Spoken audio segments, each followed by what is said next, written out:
सभी को राम राम। मैं बी एस पवार अपने चैनल ड्राइंग स्टडी में आप सभी का स्वागत करता हूं। दोस्तों, बहुत दिनों से मेरा वीडियो नहीं आ रहा था क्योंकि मुझे किसी सरकारी काम से घर से बाहर जाना पड़ रहा था और सारा जो ये ताम झाम है साथ में उठा के ले जाना संभव नहीं है। और जहां मैं गया था वहां पे काम ज़्यादा था, इसलिए मैं वहां पे भी वीडियो कोई नहीं बना पा रहा था। फिर भी जो हमारा व्हाट्सएप ग्रुप है उसमें मैं जो है वो क्वेश्चन डाल रहा था ताकि आपकी पढ़ाई बाधित ना हो, आप कुछ ना कुछ पढ़ते रहें और आपको ये ना लगे कि शायद हो सकता है और जो थोड़ी बहुत हेल्प कर रहे हैं वो कई बार क्या होता है बीच में छोड़ देते हैं, बोलते जी अपना पढ़ते रहो, अपने आप अपना कार्य करते रहो। तो मैं ऐसा नहीं हूँ, मैं ये वादा करता हूँ कि जब तक ड्राइंग मास्टर का कमीशन नहीं होता है तब तक मैं आपके साथ खड़ा हूँ। आपके साथ जितनी भी मेरे से संभव हो सका है आपकी तैयारी करने की जितनी भी मैं कोशिश करवा सकता हूँ मैं आपकी तैयारी करवाने की कोशिश करूँगा, जितना भी मैं कर सकता हूँ। तो अभी तक हमने कुछ शैलियाँ पढ़ी थी जिसमें कि लास्ट वीडियो में हमने अजंता शैली के बारे में पढ़ा था। तो आज हम जो हो एलोरा शैली के बारे में पढ़ेंगे, क्योंकि अजंता और एलोरा को कट्ठा यदि हम याद करें तो हम बोला भी अजंता एलोरा कट्ठा जाता है, तो याद करने के लिए भी हम इनको कट्ठा ही जो है हम पढ़ेंगे। अजंता को भी हम इसमें साथ साथ पढ़ेंगे और समझेंगे। वैसे तो अजंता हमने पढ़ी है, पर इन एलोरा और अजंता में डिफरेंस क्या है गुफाओं में और मूर्तियों में, और कौन कौन सी मुख्य मूर्तियाँ है और डिफरेंस क्या है, समानता क्या है, ये सब चीज़ हम इसमें आज डिस्कस करेंगे। तो आज का हमारा टॉपिक है एलोरा, ये हमारा आज का टॉपिक रहेगा। तो एलोरा जो है ये भी महाराष्ट्र में है, अजंता भी महाराष्ट्र में, एलोरा भी महाराष्ट्र है। अजंता जो है वो औरंगाबाद से मैंने आपको पढ़ाया था 106 किलोमीटर की दूरी पर स्थित है अजंता। जो एलोरा है वो 29 किलोमीटर दूर है औरंगाबाद से, जिला औरंगाबाद ही है दोनों के लिए। और अजंता से एलोरा जो है वो 135 किलोमीटर दूर स्थित है। तो ये हमारा जो है वो इसका एक परिचय है, प्राथमिक परिचय है कि एलोरा कहाँ है, अजंता कहाँ है। तो दोनों गुफाएं महाराष्ट्र में हैं, दोनों गुफाएं औरंगाबाद जिले में हैं। दोनों गुफाओं में जो है वो आपस में दूरी 135 किलोमीटर की है और औरंगाबाद से एलोरा 29 किलोमीटर है और अजंता जो है वो 106 किलोमीटर दूर पर स्थित है। एलोरा का प्राचीन नाम एलापुर है। तो ये भी कई बार पूछा जाता है कि एलोरा का प्राचीन नाम क्या है, तो एलोरा का प्राचीन नाम है एलापुर, जो आरंभिक राष्ट्रकूट राजाओं की राजधानी था। तो ये जो एलापुर था ये शुरू में जो है वो राष्ट्रकूट राजाओं की राजधानी था। एलोरा बौद्ध, ब्राह्मण तथा जैन तीनों धर्मों की प्राचीन त्रिवेणी है। तो ये आपने पढ़ा था अजंता की गुफाओं के लिए कि अजंता जो है वो सिर्फ वहाँ पे बुद्धों के बारे में बताया गया है, भगवान बुद्ध के पूर्व जन्मों की कथाएं वहाँ पे जो है उन कथाओं के बारे में चित्रण वहाँ पे मिलता है। पर जो एलोरा है, एलोरा में ऐसा नहीं है। एलोरा में जो तीनों धर्म के बारे में बताया गया है, बौद्ध भी है, ब्राह्मण भी है तथा जैन भी है। तो इसको त्रिवेणी भी कहा जाता है, जहाँ तीनों धर्मों की कुल 34 गुफाएं हैं। अब ये आप यहाँ पे इसको नोट करिए कि कितनी गुफाएं यहाँ पे है, 34। अजंता में कितनी बताई थी हमने, 30 गुफाएं बताई थी, और एलोरा में कितनी है, 34। तो ये भी आप नोट कर लिए कि अजंता में कितनी थी और एलोरा में कितनी गुफाएं हैं।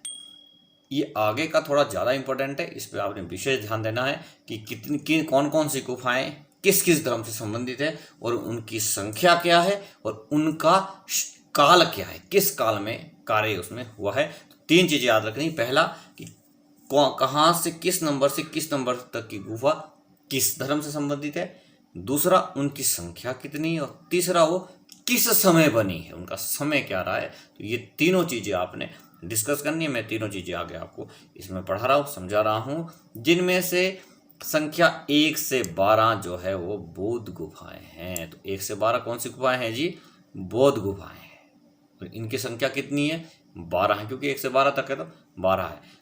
तीसरा है कि इनका काल क्या रहा है, तो 350 से 700 ईस्वी तक का इनका उल्लेख मिलता है कि उस दौरान जो है इन गुफाओं पे कार्य हुआ है। दूसरी जो हमारी गुफा समूह है वो है 13 से लेकर के 29 तक। इनकी संख्या कितनी है जी, तारा। और ये किस धर्म से संबंधित है जी? ब्राह्मण धर्म से संबंधित है। तो ये आपको ध्यान है। दूसरा समूह कौन सा है? ये हमारा है ब्राह्मण धर्म से संबंधित जो गुफाएं है, और ये 13 से लेकर के 29 तक है। कुल कितनी है? 17 गुफाएं है। और इनका समय क्या है? 8वीं शती से लेकर के 10वीं शती तक जो है इनका समय है। ये मैं आपको बता रहा हूँ यहाँ पे। ये आप देख सकते हैं 8वीं से 10वीं शती के मध्य में इसमें जो वो कार्य हुआ है, इनको बनाया गया है। तीसरा समूह कौन सा है? तीसरे समूह की गुफाओं की संख्या 30 से 34 है। और ये गुफाएं कितनी है? 5 है। किस धर्म से संबंधित है? जैन धर्म से संबंधित है। तो ये आपने अच्छे से लिख लेना है। 1 से 12 जो हमारी गुफाएं हैं वो बौद्ध धर्म से संबंधित है। 13 से लेकर के जो हमारी गुफाएं हैं आगे 29 तक जो है ये ब्राह्मण धर्म से संबंधित है। और ये कुल संख्या इनकी 17 है। और जो दूसरी हमारी गुफाएं हैं, तीसरी जो हमारी गुफा संख्या है वो 30 से 34 है। और ये 5 गुफाएं, और ये जैन धर्म से संबंध रखती है। जैन धर्म से संबंधित ये गुफाएं हैं। अब हम पढ़ते हैं इसमें आगे चित्रों के बारे में। अच्छा, इसका निर्माण जो है वो 9वीं शती से लेकर के 12वीं शती के बीच में हुआ है। तो ये भी आपने इसका निर्माण का जो काल जो है वो आपने लिख लेना है। इस प्रकार देखो, पूरे जो एलोरा में जितनी भी गुफा है और जितना भी चित्रण हुआ है, उसको पूरे चित्रण करने में कितना समय लगा है? 900 वर्ष। आप सोचिए उस दौरान कला का क्या महत्व था और कितनी विकसित उस दौरान कला थी कि 900 वर्षों तक कंटिन्यू जो है वो लगातार जो है वो, ये आप देख सकते हैं कि एलोरा में कला की अविरल धारा प्रभावित होती रही। तो देख लो कितनी ज़्यादा जो कला प्रेम उस दौरान शासक होते थे, कितने कला प्रेमी उस दौरान कलाकार होते थे कि उन्होंने कंटिन्यू जो है 900 वर्षों तक जो है वो यहाँ पे चित्रकारी की। प्रारंभिक ब्राह्मण गुफाओं में कैलाश गुहा मंदिर में चित्र मिलते हैं। और ये गुफा संख्या 16 में सर्वाधिक प्रमुख भगवान शिव का कैलाश मंदिर है। ये बहुत ज़्यादा इम्पोर्टेंट है, शिव का कैलाश मंदिर है। और ये गुफा संख्या कौन सी है?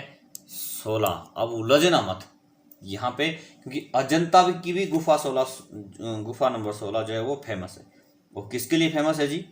ये आप बता सकते हैं। वहाँ पे 3-4 चित्र हमने बहुत ज़्यादा उसमें मैंने फोकस किया था, जैसे सुजाता की खीर, नंद की दीक्षा, और सबसे ज़्यादा जो प्रमुख है वो थी मरणासन राजकुमारी। ये गुफा नंबर 16 में बता रहा हूँ आपको, अजंता की। और एलोरा में कौन सा था?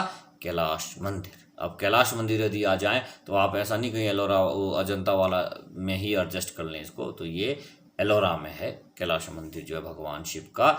ये जो है एलोरा की गुफा नंबर 16 का मुख्य चित्र है।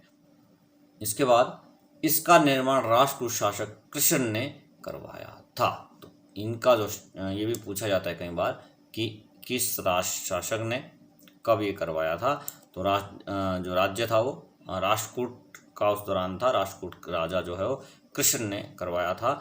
यहाँ पे सबसे ज़्यादा जो विशाल मंदिर बना है, 300 फीट लंबे 50 फीट चौड़े एक विशाल पर्वत को काटकर इसका निर्माण किया गया था। इस गुफा में 30 लाख लोगों ने कार्य किया। मंदिर के मध्य में शिवलिंग स्थित है। आप ये देख सकते हैं, समझ सकते हैं कि कला कितनी प्रकार उस दौरान होती थी, कितने कला प्रेमी होते थे कि पत्थर को एक चट्टान, कितनी बड़ी चट्टान, आप विश्वास नहीं कर पाएंगे अपने आप पे। सोचिए कि 300 फीट लंबा 50 फीट चौड़ा एक विशाल पर्वत काट दिया।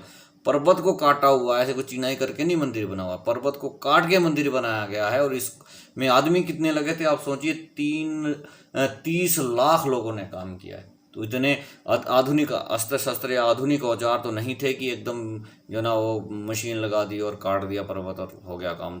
30 लाख लोगों ने काम किया है। तो भगवान के प्रति आप श्रद्धा समझ सकते हैं या कला के प्रति आप प्यार इनका समझ सकते हैं कि इतना कार्य जो है उस दौरान हुआ है। और कैलाश मंदिर में जो योजना थी, जो शैली थी, वो कौन सी थी? पट्टात काल स्थित विरूपक शैली का अनुकरण है। तो कौन सी शैली वहाँ पे थी, ये आप यहाँ से नोट कर सकते हैं। और इस गुफा की छतों और दीवारों पर चित्रकला के अनेक अवशेष सुरक्षित है। अभी भी वहाँ पे जो दीवारों पे भी कार्य हुआ था, छतों में भी कार्य हुआ था, तो सब कुछ वहाँ पे सुरक्षित है।